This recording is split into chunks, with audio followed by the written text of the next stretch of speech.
Assalamualaikum warahmatullahi wabarakatuh. Teman-teman semuanya dari Sabang sampai Merauke, selamat berjumpa kembali dengan channel Degun Family. Mudah-mudahan pada kesempatan ini kita selalu diberikan kesehatan oleh Allah Subhanahu wa Ta'ala. Amin ya Allah ya Rabbal Alamin.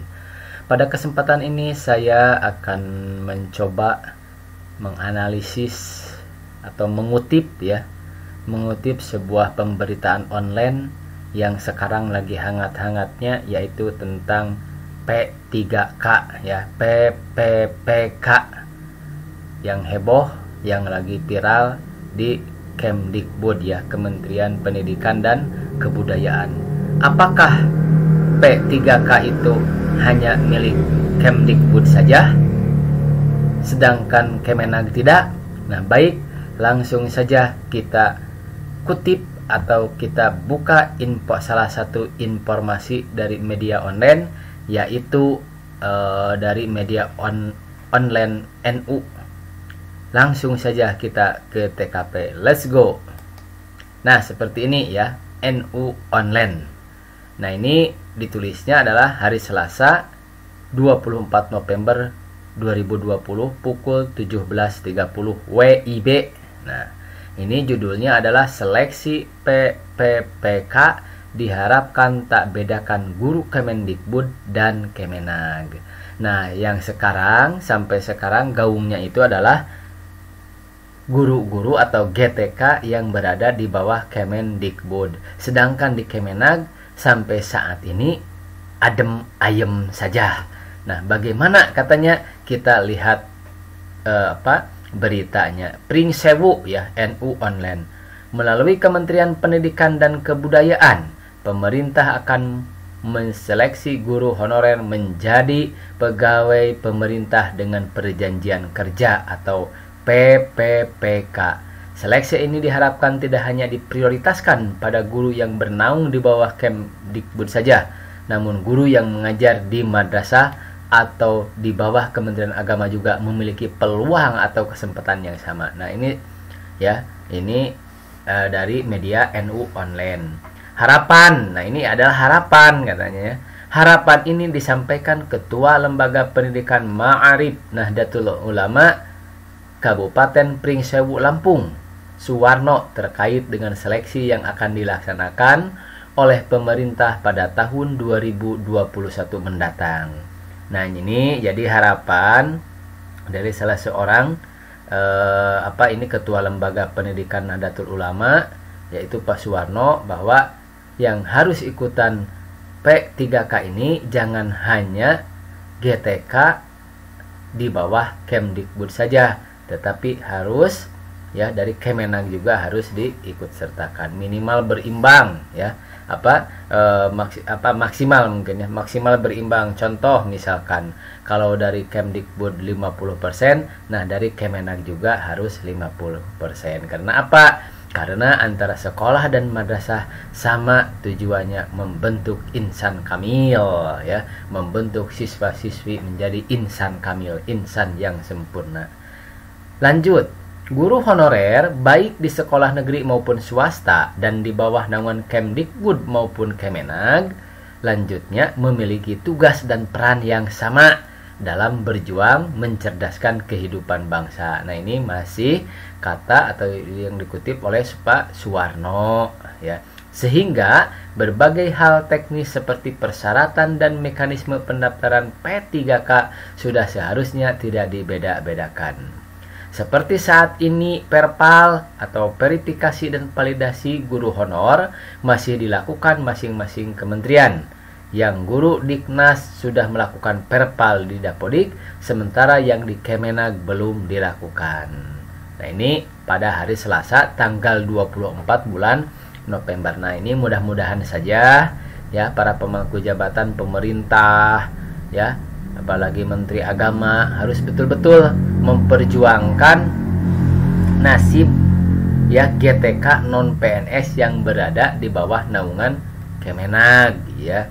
Nah, ini harus bisa diperjuangkan kepada pemerintah bahwa nanti ketika di tahun 2021 itu ya yang melaksanakan atau perekrutan P3K itu diusahakan 50% 50% ya. 50 dari Kemdikbud, 50 dari Kemenag. Nah, itu ya.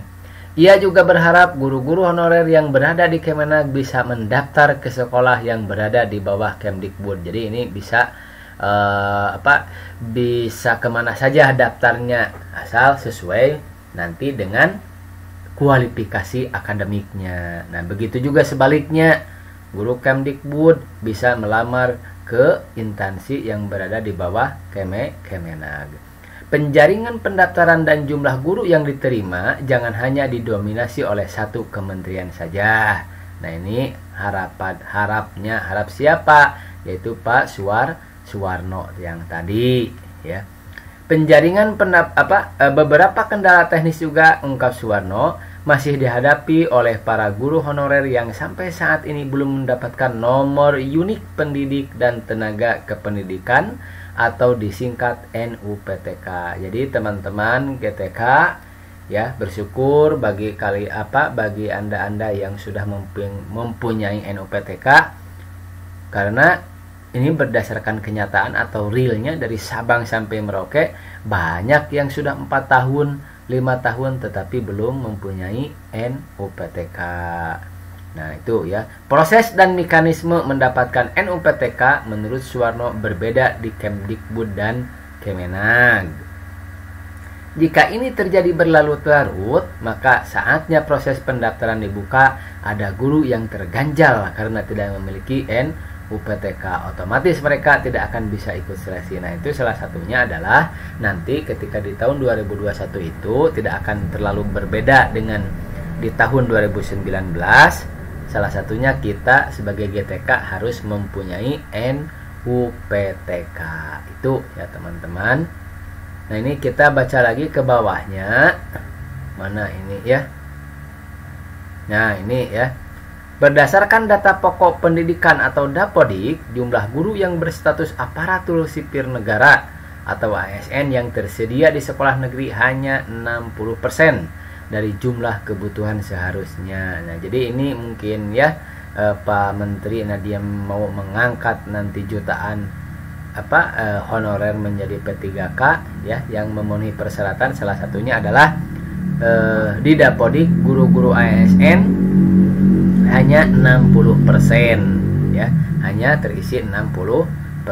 Sehingga salah satu upaya pemerintah dalam peningkatan pelayanan kepada para peserta didik adalah melalui penyediaan tenaga pendidik yang berstatus ASN. Karena kita ketahui sampai saat ini pula ya, ini bagi di sekolah negeri ataupun swasta ya, berbeda dengan sekolah swasta yang bonafid ya, atau sudah besar, punya penghasilan banyak dari dalam dan luar negeri. Ini bagi sekolah-sekolah swasta yang kecil, nah itu sangat jauh sekali ya perbedaan antara gaji ASN dan gaji guru gaji GTK non PNS. Nah, itu salah satunya yang obsesi Pak Menteri Menteri Pendidikan adalah dengan nanti di tahun 2001 itu akan diadakan katanya penseleksian P3K secara massal kurang lebih dari 1 juta. Nah, bagi kita adalah diharapkan nanti formasinya atau kuotanya 50% dari Kemenag, 50% dari Kemdikbud, itu agar adil. Nah, seperti itu teman-teman ya.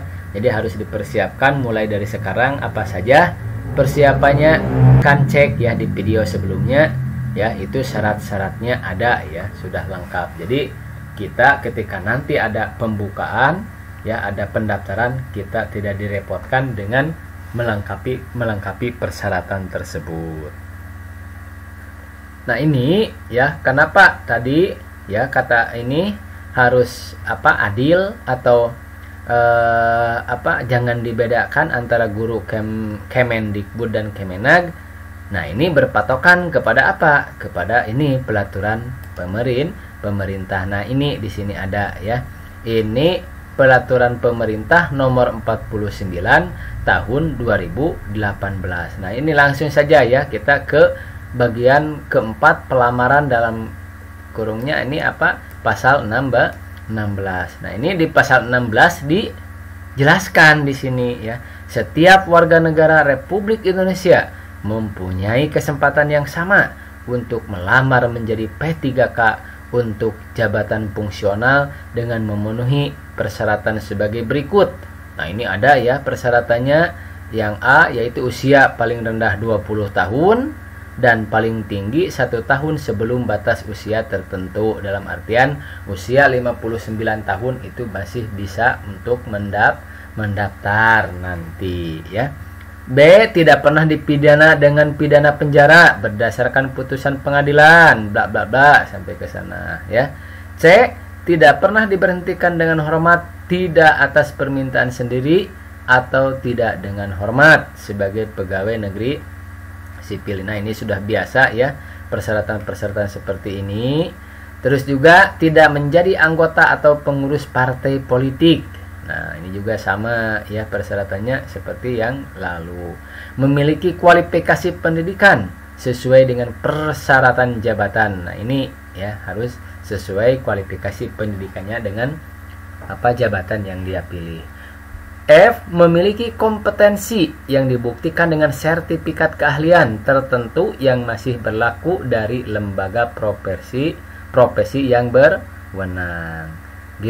Sehat jasmani dan rohani sesuai dengan persyaratan jabatan yang dilamar ya. Jadi jelas kesehatan adalah nomor 1. H. Persyaratan lain sesuai kebutuhan jabatan yang ditetapkan oleh PPK. Nah, ini teman-teman ya, kita punya dasarnya atau punya apa ya, punya kekuatannya bahwa GTK non PNS yang di Kemenag juga harus diikut sertakan untuk mengikuti P3K nanti di tahun 2021 ya, yang akan dilaksanakan dengan massal ya, akan dilaksanakan dengan massal, maksudnya lebih dari katanya lebih dari 1 juta. Nah, ini ya apa dasarnya. Jadi setiap warga negara Indonesia mempunyai kesempatan yang sama untuk melamar menjadi P3K. Nah, itu saja ya, mudah-mudahan Bapak Menteri Agama bisa secepatnya ya merespon ya masukan-masukan dari bawah dengan apa meresponnya, yaitu harus sesegera mungkin Kementerian Agama juga ya membuka fitur perpal di simpatika masing-masing khusus untuk mengikuti nanti apa P3K di tahun 2021.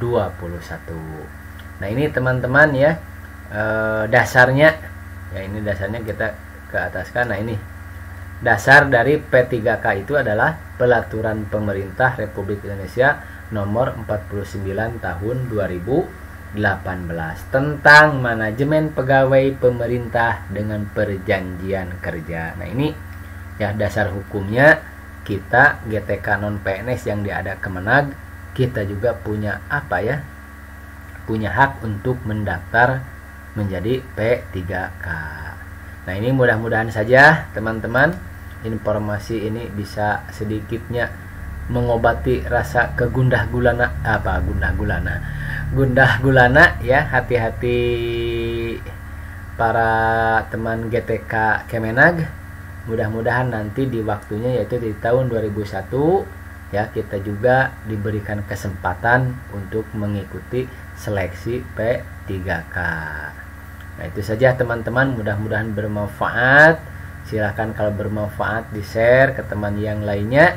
Dan ingat, jangan lupa bahagia hari ini. Billahi taufiq wal hidayah. Wassalamualaikum warahmatullahi wabarakatuh.